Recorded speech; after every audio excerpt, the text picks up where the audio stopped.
The next wiring technique I'm going to teach you is called either the hook or the hairpin technique.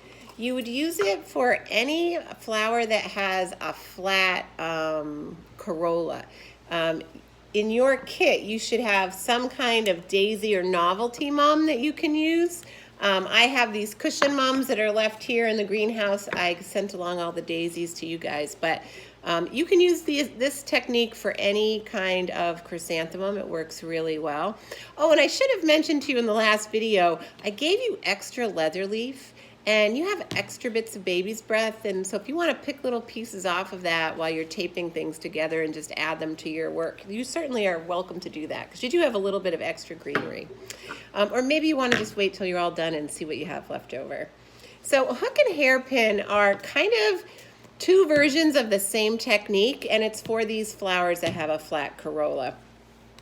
And it really depends on which technique you like better. I tend to use either one of them. I don't have a preference. But what you're going to do is you're going to take most of the stem off. You want to have just enough to be able to hold on to. And then when you make the hook technique, you take your wire. Now this is a fairly thin wire. This I took out of the 26 box. You're going to come up right underneath, and you're going to come straight through. I don't know if you can see that wire coming straight through. Hopefully you can see it. And you're going to make a hook with your wire, and you're going to push that other hook end down through the top of the corolla. You'll have to bend this part a little bit to get it to straighten out a little bit. And then as you pull it down into the flower, it just totally disappears. Disappears right into the flower. Now you've got those two ends. And you're going to see there's the two ends, the two sides that came down. And now I'm going to tape this whole thing together with my dark green tape. I'm a dark green. And I'm going to tape it all together. You have to really pinch it and twist it between your fingers.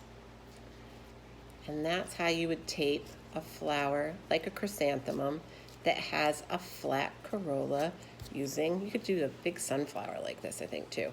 That's the hook technique. Now the hairpin is where you actually make that little hooked piece before you start to put it through the flower. So it looks like a hairpin that you would use in your hair. Fold the wire in half. Again, I'm using a 26 gauge, so it's fairly thin. Doesn't need to be too long. So I've got this little hairpin that I made here.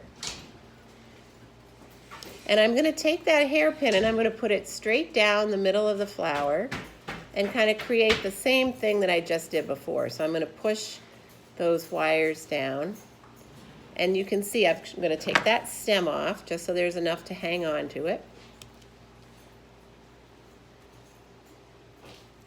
And then I'm going to put that put that hairpin right through. And again, the hairpin disappears inside the flower.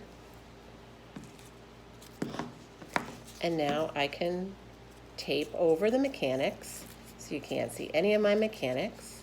You do have to kind of really squish it and twist it. And then you just cover up your wire. And the thing about flowers that are wired is now I can change the direction of that flower. So I can take these two and I can even put them together because you can adjust the positioning of your flowers with those wires in there instead of those natural stems, where you couldn't do that with a natural stem. So kind of two variations on the same thing, hook and hairpin. So try them both out. You have plenty of extra flowers, so experiment and see how it goes. Have fun.